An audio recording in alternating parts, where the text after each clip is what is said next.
Tous les regards sont tournés vers New York à quelques heures de la grande finale de la Coupe du Monde. Duel choc, les joueurs de la Roja vont défier les champions du monde en titre, l'Argentine. Bonjour à vous Cédric Ferreira. Vous êtes à New York pour France 24. La grande ville se prépare, Cédric, à cette finale. Est-ce qu'on sait déjà de quel côté les Américains se placent ce soir ? Alors les Américains, comment vous dire, ils aiment le soccer, ils ont appris pour beaucoup à découvrir ce sport qui n'est pas le plus populaire ici aux États-Unis, puisqu'on peut clairement dire que le football américain, la NBA ou encore le hockey sur glace sont des sports bien plus populaires que le soccer, le football pour nous en Europe et dans le reste du monde. Donc je dirais que les Américains aujourd'hui seront partagés entre l'Argentine et l'Espagne en fonction des goûts et des couleurs de chacun. Comme on l'a observé depuis le début du tournoi, en fait, la plupart des stades sont garnis de supporters américains et en fait c'est un public qui est assez versatile. Lorsque l'équipe de France jouait, par exemple, il y avait beaucoup de supporters américains en faveur de l'équipe de France puisque Kylian Mbappé est une star et c'était à peu près la même chose dans les autres rencontres. Donc aujourd'hui, si on peut se projeter sur le stade de la finale, beaucoup d'Argentins, car il faut savoir que 5 000 à être venus d'Argentine et d'un peu partout dans le monde pour venir assister à cette finale. Bien sûr, ils n'auront pas tous des billets. Certains vont rester ici à New York pour vivre l'événement depuis Manhattan.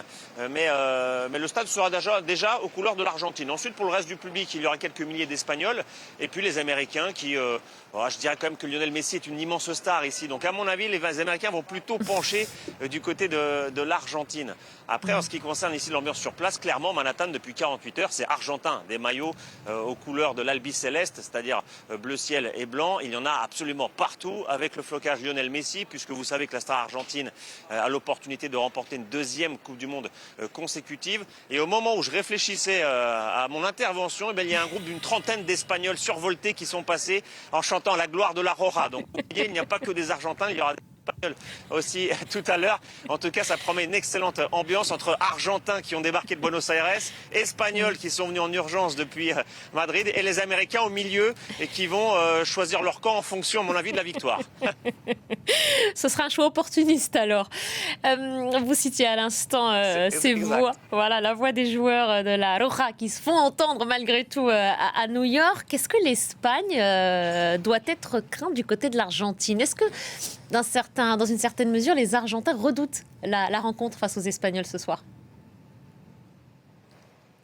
Évidemment que les Espagnols redoutent cette rencontre. Pourquoi ? Parce qu'on a vu que l'Argentine, dans cette Coupe du Monde, est imbattable, entre guillemets. Je m'explique, les Argentins ont été quasiment tout le temps en difficulté lors de la phase d'élimination directe face au Cap-Vert, où l'Argentine a dû en passer par les prolongations, face à l'Égypte, où à une dizaine de minutes de la fin du match, les Argentins étaient menés 2-0 avant de réaliser une remontada. Ensuite, face à la Suisse également, les Argentins en sont passés par les prolongations. Donc il y a eu beaucoup de souffrance du côté de l'Argentine. Et puis bien sûr, cette demi-finale contre l'Angleterre, où encore à 5 minutes de la fin, l'Argentine était menée 1-0 avant de réaliser une seconde remontada. Donc les Espagnols craignent ça, craignent ce qu'on appelle la garra, c'est-à-dire l'état d'esprit argentin, cette faculté de ne jamais lâcher, même dans la difficulté. Après, objectivement, sur le papier, l'Espagne va partir favorite. L'Espagne, c'est une équipe qui a totalement maîtrisé son tournoi. On l'a vu et on l'a amèrement vu du côté des Bleus en demi-finale où la Roja a totalement écrasé cette rencontre avec son milieu de terrain magique, Fabián Ruiz, Rodri et Dani Olmo. L'Espagne est la meilleure défense du tournoi avec un seul but encaissé jusqu'ici. Donc elle ne laisse elle laisse très peu d'occasions à ses adversaires durant les rencontres et elle est capable de piquer au bon moment, même dans les dernières minutes. On l'avait vu face au Portugal par exemple où Mikel Merino avait inscrit le but dans les derniers instants du match et les Espagnols ont fait la même chose contre la Belgique également. Donc on va dire que les Argentins quand même se méfient, même s'il y a énormément de confiance dans cette équipe, une équipe qui se bat pour un seul joueur, Lionel Messi. Cédric, vous n'échapperez pas à la tradition du pronostic, on l'a fait tout à l'heure avec notre correspondante à Madrid. Oui. Donc mon pronostic, j'ai envie de vous dire... De quel côté Ouais, non, mais vous me mettez en difficulté, j'aime pas faire des pronostics. Après, ça se retourne contre nous, vous savez. Mais je dirais que l'Espagne va quand même gagner. Là, je fais confiance à la maîtrise espagnole. Je donne un score de 2-1 pour l'Espagne. Ça marche. Avec un but de Messi quand même pour l'histoire. Verdict ce soir. Merci beaucoup. Merci de vous être prêté au jeu. Et bon courage pour la soirée. Gauthier Rébinski, avec moi sur ce plateau, vous avez Oui, ça va être écouté moins fun. attentivement. Et je ne ferai pas de Il pronostic. y a le sport. Alors, je ne vous demanderai pas. Il y a le sport, évidemment, mais ce mondial, il a aussi prouvé qu'il n'y avait pas que le sport. Il y a une dimension éminemment politique à travers cet événement qu'on a vécu. D'abord aussi du côté du patron de la FIFA, omniprésent, Gianni Infantino. Il a donné une conférence de presse il y a quelques jours, Gauthier. Je ne sais pas si vous y aviez été attentif. Conférence de presse aux côtés de Donald Trump. Et à l'entendre, cette Coupe du Monde, elle était absolument parfaite. On écoute Gianni Infantino et ensuite, je vous laisse analyser ce qu'il a dit. Parce que c'est la vérité. Vous n'avez pas besoin que l'on vous complimente, Monsieur le Président. Mais cette Coupe du Monde n'aurait pas connu un succès aussi incroyable sans vous. Votre administration, chaque personne à la Maison-Blanche, au sein du gouvernement, dans les villes, dans les États, partout, a contribué à créer cet environnement sûr, sécurisé et joyeux pour vivre quelque chose que le monde n'a jamais connu.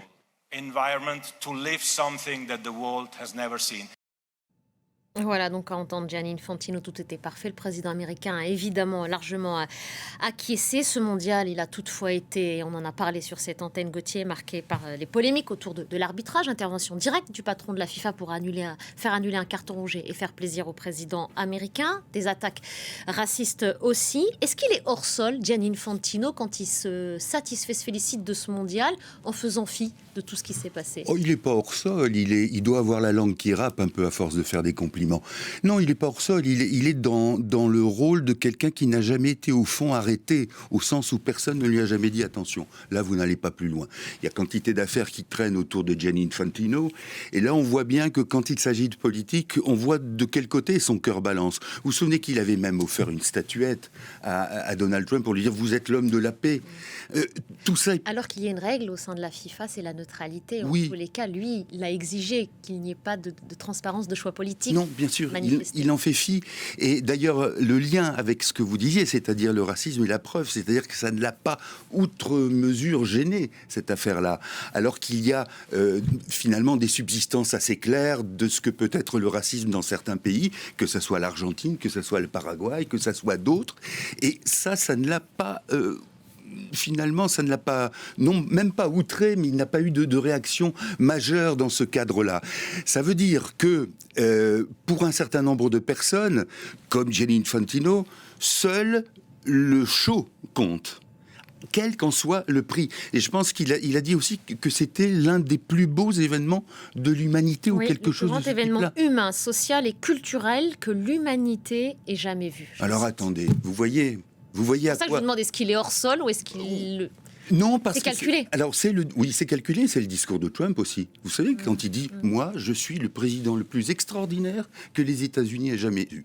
Alors voilà, c'est ça, c'est cette parole emphatique. D'ailleurs, vous remarquerez une chose qui est frappante aussi. Cette parole emphatique, c'est celle qui fait qu'un jour, on dit d'un joueur, il est formidable, il est fantastique, et le lendemain, il est à la poubelle. Ça, c'est quelque chose aussi auquel les gens se sont habitués, c'est-à-dire cette espèce de versatilité, pour reprendre le terme qu'utilisait tout à l'heure Cédric, versatilité dans les goûts, dans les jugements.